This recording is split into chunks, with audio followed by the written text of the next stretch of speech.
Loyiha suvni olamiz, chachamiz do'stlar. Undan keyin o'sha loyihani o'zini devorga chiqarib turib, aka shebendi uring.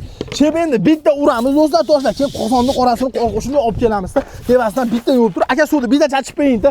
Do'stlar, fasadga bitta baho bering. Nima qiladigan bo'lsangiz ham do'stlar, yana o'zini holiga qaytadigan miramir toshdan maydalangan do'stlar, jipki kamin xizmatini 85 ming so'mdan do'stlar vodiy bo'ylab qilib yuborishdi. 3D fasonini ko'rganmisiz? Yangi fason chiqdi do'stlar. Zo'r tarafi oddiygina suvoqni ustidan shpakilobga qilmasdan do'stlar, bemalol ustonovcha qildirsangiz bo'laverar ekan do'stlar. Yaxshi tomoni zakkanamga sho'rga zo'r bo'ladi. Bemalol yuv ishlatsangiz bo'laveradi. Har yili remont qilib yurmaysiz. Ustidan 10 yildan 15 yilgacha garantiya berishyapti ekan. Devor umuman tanlamaydi aka deyapti. Mabodo notekis bo'ladigan bo'lsa, kafennikini olib berilsa, kafennikini tortib turib, ustidan xuddi mashina qilib chiroyli qilib yopishtirib beramiz. 85 ming qivordim, 3D fasondagisini deyapti do'stlar. 3D fason bu yangilik. Chunki o'zim ham endi ko'rib turibman.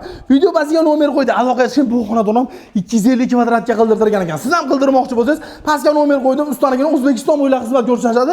Vodiy vohaga 2 kvadratdan oshiqqa kelishilgan holda berishar ekan.